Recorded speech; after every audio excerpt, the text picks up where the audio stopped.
glow like two fires, movement so graceful. Wildcat in the jungle with dangerous claws. Movement she anticipates, a sight is set on her prey. Like stars in the darkest night, crystallize, fascinate. If you wanna stay alive, if you don't wanna be her prey, don't stand in her way. Run, run, run away. Crystallize, crystallize, crystallize, watching her prey. Crystallize, crystallize, crystallize, fascinate. 皆さんこんにちは、アクイースです。今日はですね、前回の続きで断熱材の敷き込み続きをやっていくんですけど、廊下と階段周りの断熱材が前回敷き込めたので、防湿シートを貼って床を戻してから残りの断熱材を敷き込んでいきたいと思います。できれば今日で終わらせたいんですけど、ちょっと難しいかもしれないですね。行ってみましょう。Don't say, don't look back, she anticipates. No chance if you become prey. Two stars in the darkest night, her crystallized fascinate. Her movements, she feels your heartbeat, an animal fear. Her beauty is unreal, just beat feet out of here. If you wanna stay alive, if you don't wanna be her prey, don't stand in her way. Run, run, run away. Crystallize, crystallize, crystallize, watching her prey. Crystallize, crystallize, crystallize, fascinate.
ベニヤを貼り終わりました。4日かけてここまでですね。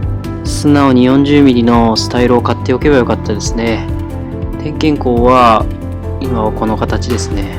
普通に置くと下がってしまうので斜めに置いてます。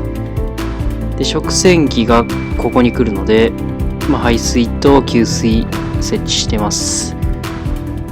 いやー、あと1日でこのダイニング側を終わらせたいと思います。現状はこのような形ですね。かなり広くはなったんですけど、まだかかりそうですね。今日はこの辺りで終わりたいと思います。ご視聴ありがとうございました。この動画が良ければグッドボタンとチャンネル登録よろしくお願いします。